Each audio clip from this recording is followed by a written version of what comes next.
Okay, here we are. We're recording. You sure you're on the recording? Okay, great.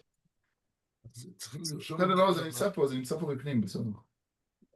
21070.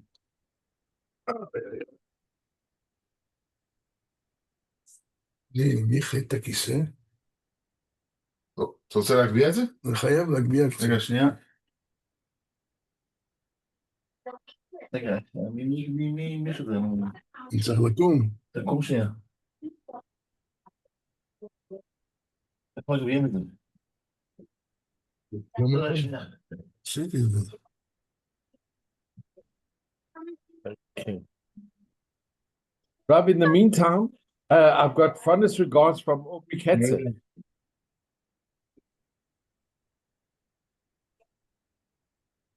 הנה, פלי. פלי, היא רצה לדעת איך שנעים לנו. אוי אוי אוי. Rob, I've got very warm regards from Aubrey Katzer for you. You know that Feli is home in the Philippines. Yeah. And she usually used to connect the Zoom. How are you doing, Feli? Yeah. And now, on Tuesday, before the Shiur, she phoned to make sure that we have the Zoom. Wow. By us, it was 8:30. By her, it was 2:00 in the middle of the night. And she, especially, and now she also makes the same thing. She now tries the phone if we manage to get the Zoom. Amazing. Unbelievable woman, this. Very special. Yeah. Rob, before we start, I've got regards from Aubrey Katzer from Cape Town. Aubrey Katzer from Cape Town. Aubrey Katzer from Cape Town. Aubrey. Just a minute. I think I need to bring my ear. רגע, אני אביא לך. כאן על השולחן, לא? תהיה בריא, הקדוש ברוך הוא ישלם לך כשכרך. איפה הגמרא שלך? הנה. Rob, it's from Aubrey Katzer. אתה מבין מה הוא אומר? What do you say, Les? Yeah, we got fondest regards from Aubrey Katzer from Cape Town. Aubrey Katzer. Aubrey Katzer, Cape Town, אתה זוכר? Katzer, Ken. Well, he remembers your dad very well. Okay. He's just putting on his hearing aids. Okay. Sure, it's good to see you. I saw your Very good. son and daughter. My daughter-in-law you saw. Yeah. Everything's good. 100%. It's really good. Yeah. ברוך השם. טוב, אז אנחנו נתראה, אני הולך עוד מעט. יש לך מפתח, כן? כן. Okay. How was Hanukkah? Did you celebrate Hanukkah? Thank God. Baruch Hashem, all good. Ruben, No problems in South Africa. Ruben disappeared. Ruben, yeah, maybe he retired, but he's here, right? Yeah, I was say, you like to, but they were, you like.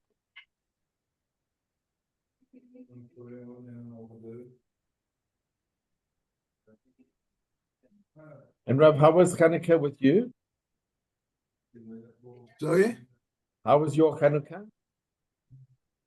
Calendar. Hanukkah. How did you celebrate Hanukkah with the mishpacha? Listen, we had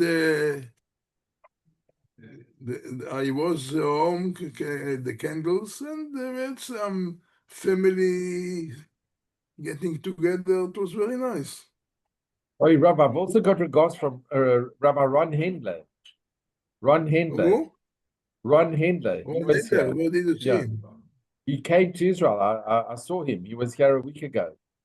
2 weeks ago. He's 2 weeks in ago. Israel and he didn't contact me. He was only for a very short time. Very short time. Yeah, he said, but I told him that I'll speak to you. I'll send him a message from you. So it was good. Give No, him he my was here. regards and tell him that I was sorry that he didn't make contact with me. Anyhow. I think he tried, but No, he was here for very no, short. Okay, he was very short time. So I said I would give the regards. He tried. He tried. Okay, Rabbi Isai, page 2, of course, we're doing Sotah, page 32b1 in the second column.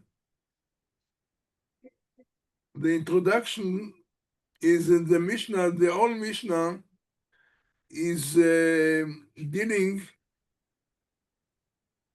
certain laws which had to be spoken in Hebrew, and some of them could have been spoken in every language that a person understand. So the first one that we discussed last week was the Sotah story, that when a person suspects his wife having an affair with somebody else. Of course, the whole Masechet, the whole tractor is called Sotah. Who is that? Oh.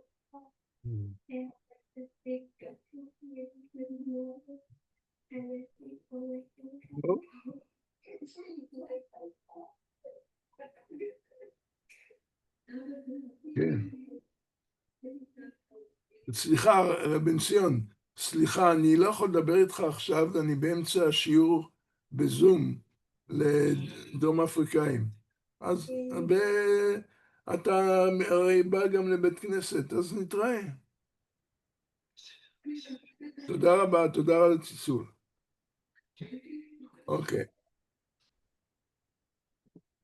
אז the first subject the Mishnah was dealing, the source, how do we learn that you can, all statements which have to do with this in Bet HaMikdash, that was certain quotation that the Kohen had to ask questions the woman and what she has to answer. All this dialogue could have been discussed in every language that the person is acquainted with. So this was the subject that was dealt with like last week. Now, in the second paragraph, 32b1, we go to the second item in the Mishnah, which also lists the things, the recitations that can be said in every language. So if you got 32b1, the second passage, it's called Vidui Maaser, in the middle of the second passage. Have you got it? Yeah. Vidui Maaser. The confession of the teeth may be said in any language. This is dealing with the law. The farmer, as we know, the farmer had to separate of his produce. We've got 10th. Tithe. Then It's has called to a be tithe. to the Levim. the other year, the tents had to be taken to Yerushalayim and to eat in Yerushalayim. And the third year, a tent has to be given to the poor. And then it repeats itself 4, 5, 6 in the same order.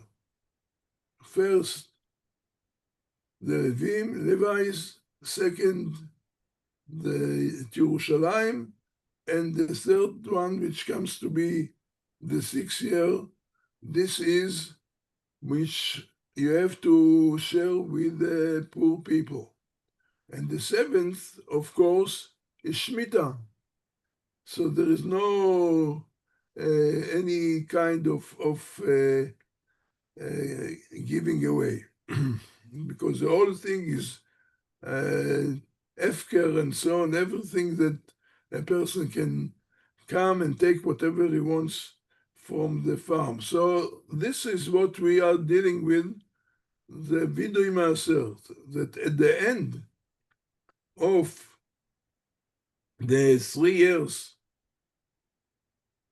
about it's during Pesach time, a person makes, because in the Beis Hamikdash, he goes to Beis Hamikdash, and during Pesach, when he's doing pilgrimage, he has to make a confession that he did whatever the Torah says about giving away in each year, as the Torah prescribed, the tenths.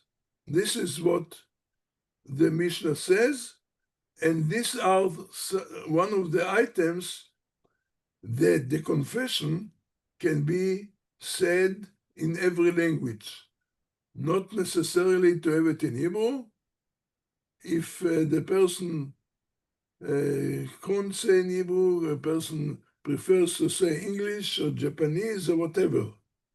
And here comes the Gemora to discuss where do we learn this law that a person can recite this whatever has to say in every language. The Gemora asks Menalan, from where do we know this? Says the answer, it is written regarding the confession of the thief, ואמרת לפני השם אלוקיך ביארתי הקודש מן הבית, you shall say before Hashem, your God, I have eliminated the holy things from the house. This is his confession to say that he actually fulfilled his duties. ויאליף אמירה מסוטה בכל לשון. And we derive the meaning of saying what he says you have to say, as it says, this is what we call Gzera Shava, which already we met many times. You compare two subjects which contain a similar word or similar word. So here it says, after we have already established last week that the statement which is said about the Sotah is said in every language. Now we say the same applies to the statement that he says about giving away the teeth that he had to do. And this is what the Gemora said, and we derive the meaning of saying, which the Torah says you have to say in this context from its meaning in the passage about the Sotah, where it contains the N in any language that it speaks. So this is the beginning. We have a source.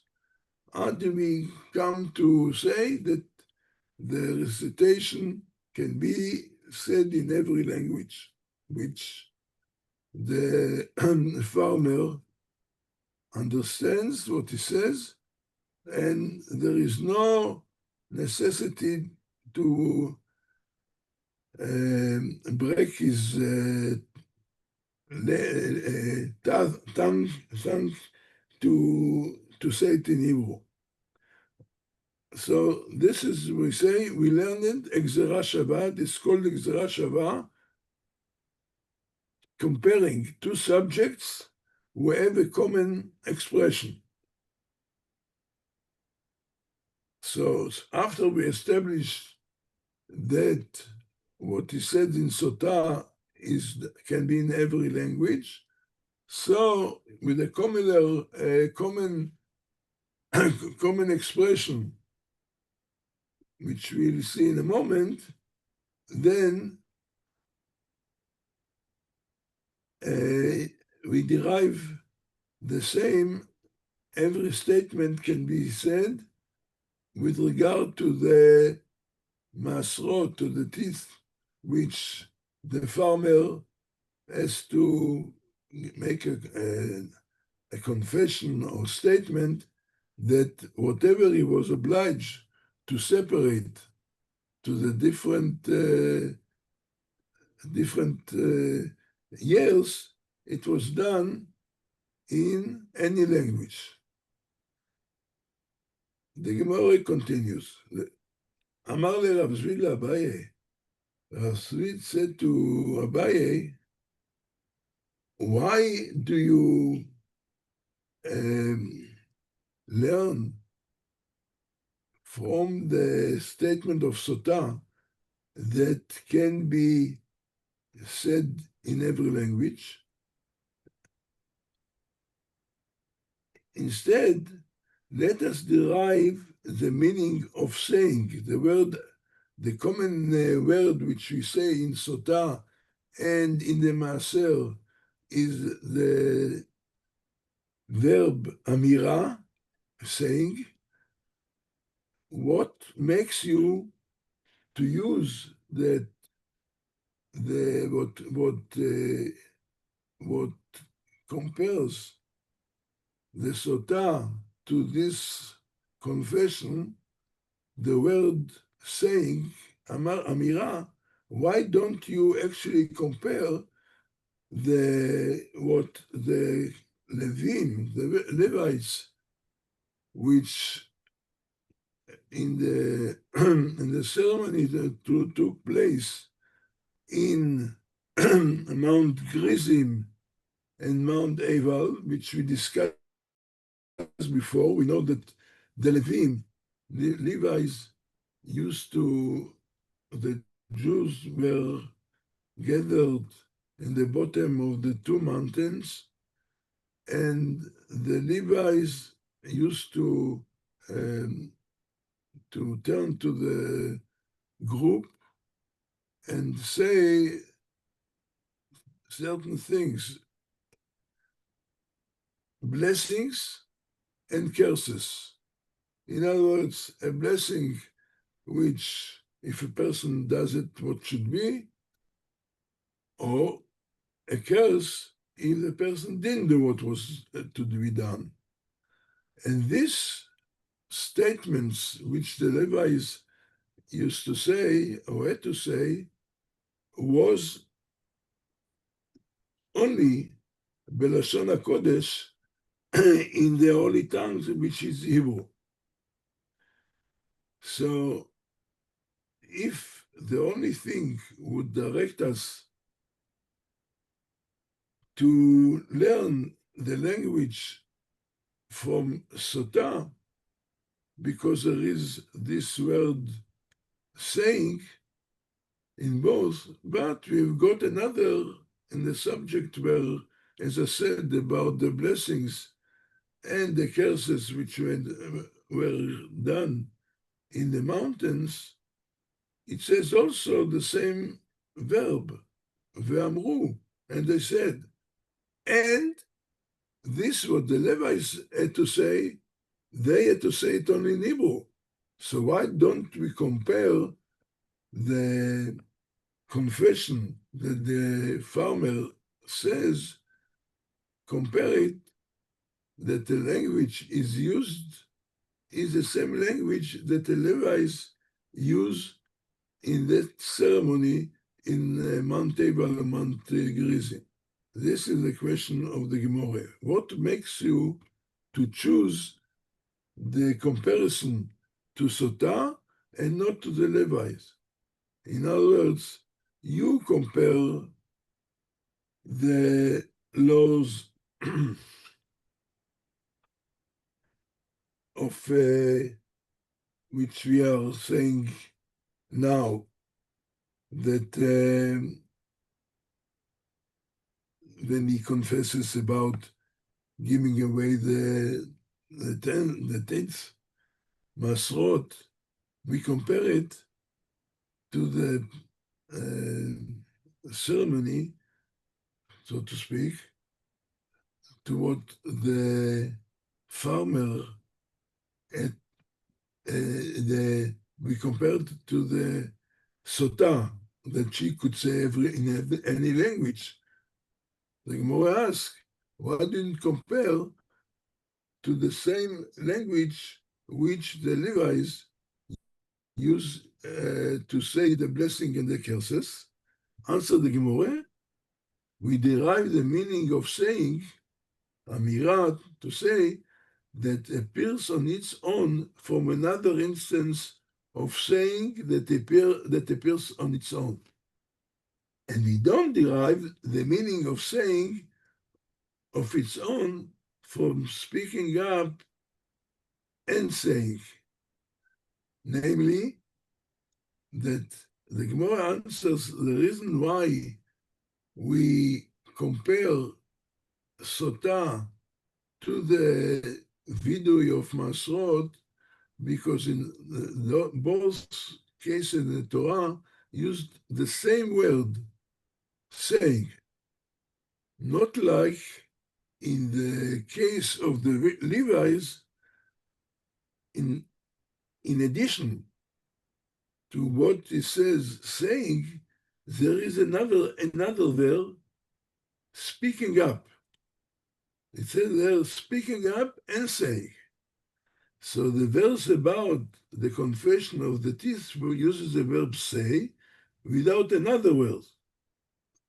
And it may be therefore linked to the passage about the Sotah oath, which also uses this verb on its own, Amira, saying, as opposed to the passage about the blessing and curses, which mentions say, the verb say, together with another verb, speak up. Is it clear? Yeah. Yeah, no, that's fine. This is what you call Gzera Shava. Yeah, it's very clear. Yeah. There is a comparison that there are similar common verbs, and this one of the ways, if you happen, if you come more early to the Shachris, to the morning service, and you manage to pray what is before the davening, there is all passages about the sacrifices that were all this before, and there also there is a text of Rabbi Ishmael who gives a way, teach us how you can learn the laws of the Torah. There are about 13 things, 13 methods. One of them is Gzera Shava, means, as I said, two subjects are compared by the fact that there is the same expression in both subjects. So with the Levites, it's not completely the same expression, because there it says say and also speak out or speaking up, while the Sotah and the confession there is only one verb together, speak.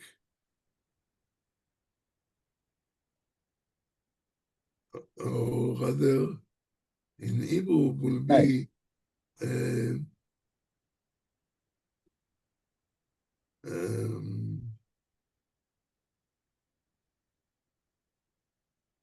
this speak, only saying, only no more than the word saying, not like by the Levites, it says, Anu ve'amru, speak up and say. Let me read to you, let's continue the verse about the confession of the teeth. We use the word say without another verb.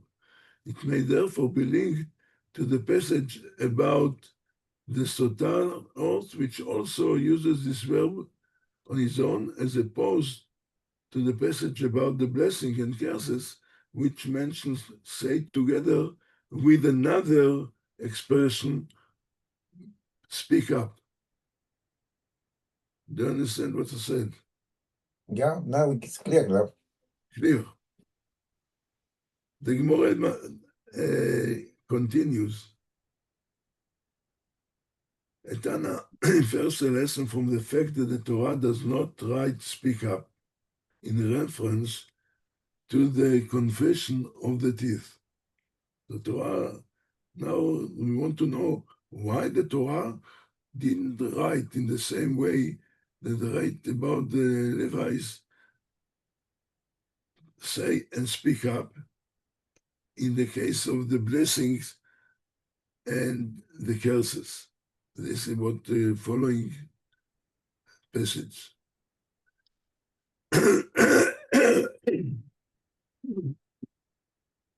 Tanya, it was taught in the Braita. Rabbi Shimon ben Yochai Omer, Rabbi Shimon ben Yochai says, here it gives an interesting reason, which like a message people should use language in different situations. Namely, a man should express his own praise in a low voice and his disgrace in a loud voice. In the case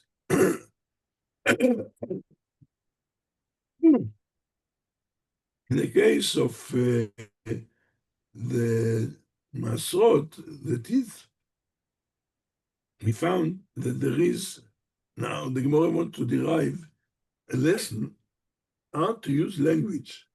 When you talk to somebody to praise him, then when he wants to praise himself, to say how he is, he should say praise in a low voice. But when he has got something, to criticize himself, then say it in a louder voice. That's what, that one should express the praise in a low voice is derived from the confession of the teeth. When the farmer says that he did whatever to be done, so obviously he praises himself, and therefore it says in a low voice. On the other hand, like a person when he brings the bikurim, then when he says something which disgraces himself, then he should say in a loud voice. This means a lesson, not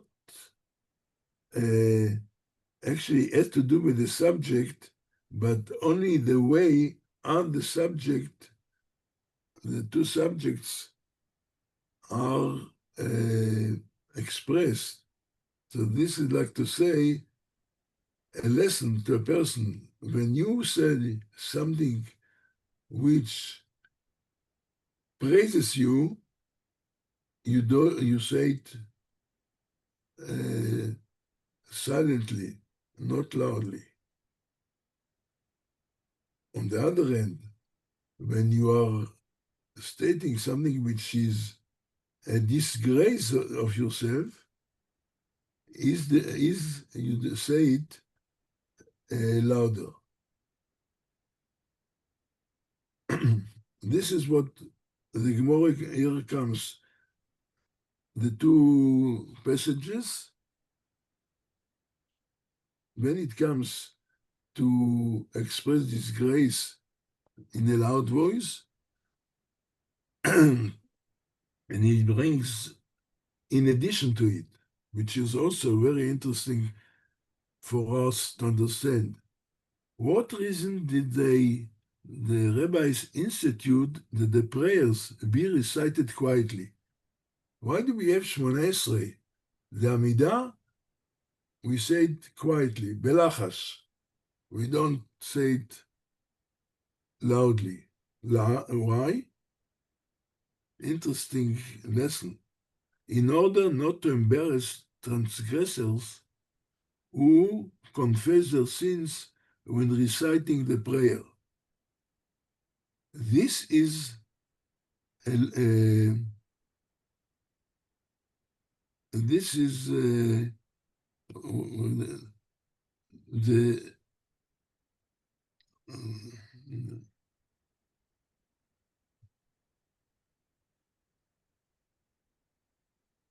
that when a person brought a sacrifice and a olah, he slaughtered, and the place where the olah is slaughtered, rather the Torah required that both be slaughtered in the same place, so that people, there are two sacrifices, chatat and olah. Chatat is when a person brings a korban, a sacrifice for asking for forgiveness for a sin. And olah, this is a sacrifice which comes and that the person donates, not because of a sin. He does an offering which is of obligation, but nothing to do with sins. So that's what the Gemora says. The people not realize which offering is chatat and thereby identity its honor a sinner. The fact that the two offerings are in order to save the sinner from embarrassment, and therefore,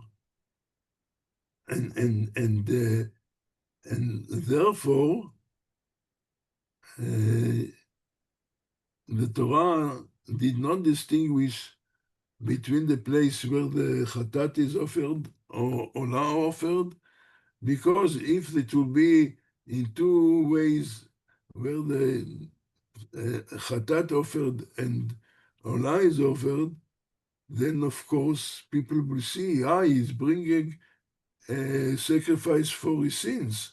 This will be, of course, embarrassment for the Now we got 2 minutes. There's only okay. 2 minutes left. So let's just maybe a bit more. I don't know. sorry. No, it's doesn't- 2 minutes. Doesn't say. Mine doesn't come up there. Doesn't say.